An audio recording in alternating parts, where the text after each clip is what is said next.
Hello বন্ধুরা, তোমরা কেমন আছো? আশা করি সবাই খুব ভালো আছো আর আমরা খুব ভালো আছি। আমরা এখন হোটেলে ঢুকে সবাই মিলে ফ্রেশ হয়ে নিয়েছি। এবার আমাদের খুব খিদে পেয়েছে, তাই খাবার কিনতে চলে এসেছি। আমরা কচুরি, জিলিপি, তারপরে ডিমের অমলেট সব নিয়ে চলে এসেছি। এখন সোনামা আমাদের গরম গরম চা বানিয়ে দিয়েছে আর সোনামার ঘরেই বসেছিল গোল আড্ডা।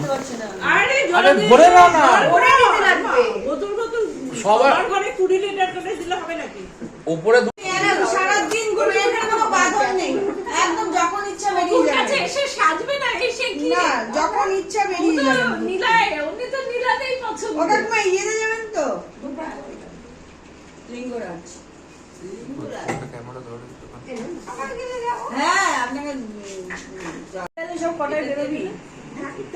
সোনামা আর সেজমা মিলে চা করতে করতে পাগল হয়ে যাচ্ছিল।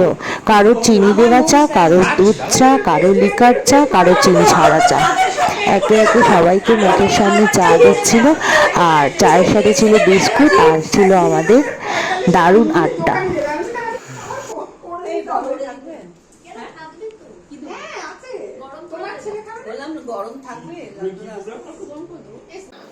আর এখন আমরা টিফিন খেতে বসে গেছি সবাই মিলে। এই যে আমার বর ঘুরছে, ঘুরতে ঘুরতে টিফিন খাচ্ছে। এবার খেয়েতে আবার আমরা সোনামার ঘরে চলে এসেছি। আর এদিকে দেখো রেহানকে ও সেজো ঠাম্মি চান করিয়ে একদম সাজুগুজু করিয়ে দিচ্ছে। আর রেহান এখন দাদুর কোলে। আর এদিকে রেহানকে নিয়ে কাড়াকাড়ি চলছিল, একবার এই দাদুর কোল একবার ওই দাদুর কোল, এই করে বেড়াচ্ছিল রেহান। তারপরে আমরা তো খুব আনন্দ করছিলাম সবাই মিলে একসাথে বসে, গল্প আড্ডা, নানা রকমের মজার গল্প সব কিছু চলছিল। আর তোমরা একটা মজার জিনিস দেখতে পাবে, কথায় আছে না, বাচ্চাদের সামনে কোনো কিছু দেখালে বা কোনো কিছু বললে সেটা বাচ্চারা সবার আগে ক্যাচ করে। সেটা তোমরা দেখতে পাবে কিছুক্ষণের মধ্যে। কি উদ্দেশ্যে আমি এই কথাটা বললাম।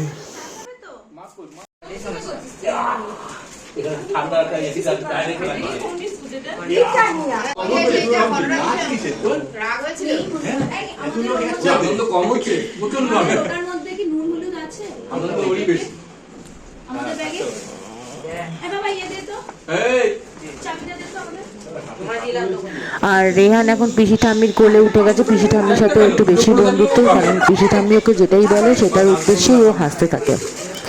আর ওর কথাগুলো, পিসি ঠাম্মির এই কথাগুলো ওর খুব ভালো লাগে, তার কারণ ও সেগুলোকে মজাভাবে নেয় আর শুধু হাসতেই থাকে। আর রেহান এখন দাদুর কোলে উঠে গেছে আর এই দাদুরই হচ্ছে এই হোটেলটা। এবার রেহানকে নিয়ে আবার কাড়াকাড়ি শুরু। এই দাদুর কোল থেকে আবার উঠে গেছে বড় দাদুর কোলে। আর রেহানকে নিয়ে আমাদের ভীষণ ভালো সময় কাটছিল। আর তোমাদেরকে একটু আগে বলেছিলাম বাচ্চাদেরকে তোমরা যেটাই দেখাবে, যেটাই বলবে সেটাই বাচ্চারা ক্যাচ করে নেয়। রেহানকে হাতটা এরমভাবে সবাই মিলে দেখাচ্ছিল আর রেহানও দেখো ছোট্ট ছোট্ট হাত দিয়ে সবাইকে ফলো করে ও হাতটাকে এরমভাবে তুলে সবাইকে এরমভাবে দেখাচ্ছে। ও কি বোঝে জানি না সেটা আমি, যাই হোক ও ওরমভাবে দেখাচ্ছিল। তোমরা দেখো, ভালো করে ফলো করো ভিডিওটা, তাহলে বুঝতে পারবে। দেখো ওকে যতবার দেখানো হচ্ছে ও ততবার দেখানোর চেষ্টা করছে ছোট্ট ছোট্ট হাতটাকে তুলে। আর এদিকে আমাদের তো দারুণ আড্ডা জমে উঠেছে। আর রেহানের ঠাম্মি, রেহানের দিয়া, রেহানের দুই দাদু যারা বাড়িতে আছে তারাও ফোন করে অস্থির হয়ে যাচ্ছিল রেহান কান্নাকাটি করছে কিনা, রেহান কেমন আছে, রেহান খাচ্ছে কিনা। কিন্তু রেহান যে হোটেলে এসছে, আমরা সকালবেলা এসছি, এখন বেলা হতে যাচ্ছে আর রেহানের এদিকে সোনা ঠাম্মি দেখো কোলে নিয়ে নিয়েছে। রেহানকে নিয়ে শুধু কাড়াকাড়ি, একবার এই কোল থেকে ওই কোল, ওই কোল থেকে সেই কোল করতে থাকে।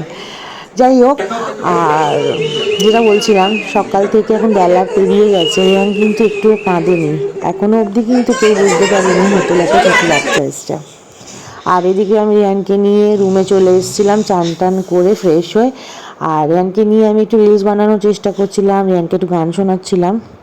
আর রেহানের সামনে যদি ক্যামেরা অন করা হয়, রেহান খুব ভালো বোঝে ছোট্ট থেকে। কিভাবে বোঝে আমি জানি না যে ওর সামনে ক্যামেরা অন করা হয়েছে, ও কিন্তু ক্যামেরার দিকে দেখতেই থাকে।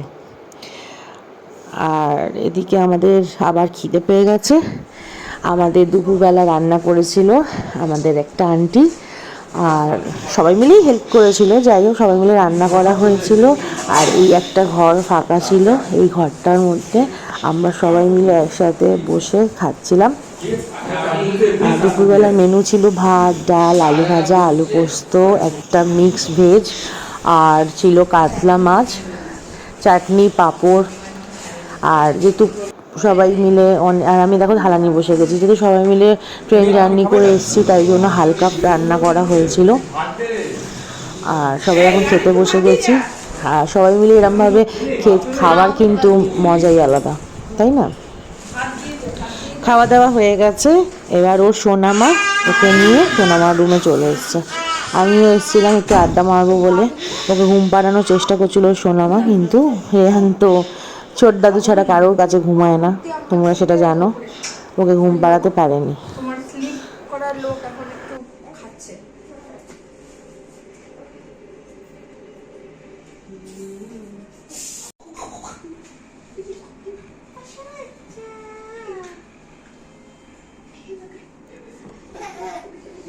একটা হাঁপবি না তুই। ওর পিমনিকে জড়িয়ে ধরেছে, পিমনি ওর সাথে একটু খেলছিল, পিমনিও চাইছিল ওকে একটু ঘুম পাড়িয়ে দিতে, কিন্তু রেহান তো একদম কাঁদছিল। রেহানের ঘুম পেলে রেহান খুব কাঁদে যখন ও ঘুমাতে পারে না। আর কি করবো, ছোট দাদু তো খেতে বসেছে, সেও তো খাবে বলো, খাবার টাইম হয়ে গেছে। আর ছোটো কাকু বলেছিল যে ওকে আগে ঘুম পাড়িয়ে দিয়ে তারপর খেতে যাবে, আমিই বলেছিলাম না কাকু তুমি আগে খেয়ে আসো, তারপর আমরা ওকে সামলাচ্ছি, তারপর তুমি ওকে এসে ঘুম পাড়াবে। আর তার মধ্যে রেহান কিন্তু দুপুরের খাবার একদম খায়নি, ও খাওয়া নিয়ে এখন খুব দুষ্টুমি করে, মুখটাকে টিপে রাখে, মানে এমনভাবে মুখটাকে টিপে রাখে তোমরা দেখলে তোমাদেরই হাসি পাবে। আর ও কীভাবে শিখেছে এই মুখটা টিপে রাখা সেটা আমিও জানি না। যাই হোক, এদিকে ওর পিমনি না সরি, ওর এটা পিপি আর ছোট ঠাম্মি মিলে ওকে খাওয়াচ্ছে। অবশেষে দেখো ওকে যেমন শেখানো হয়েছিল না হাতটাকে ওরম করে, দেখো ও কিন্তু দেখো তোমরা ভালো করে ওর হাতটাকে খেয়াল করো, দেখো ও কিন্তু এরম করেই যাচ্ছিলো সারাদিন। তারপর ওর ছোটো ঠাম্মি আর পিপি মিলে খাওয়াচ্ছিল। সবাই ভালো থেকে সুস্থ থেকে ব্লগটাকে লাইক শেয়ার কমেন্ট করো।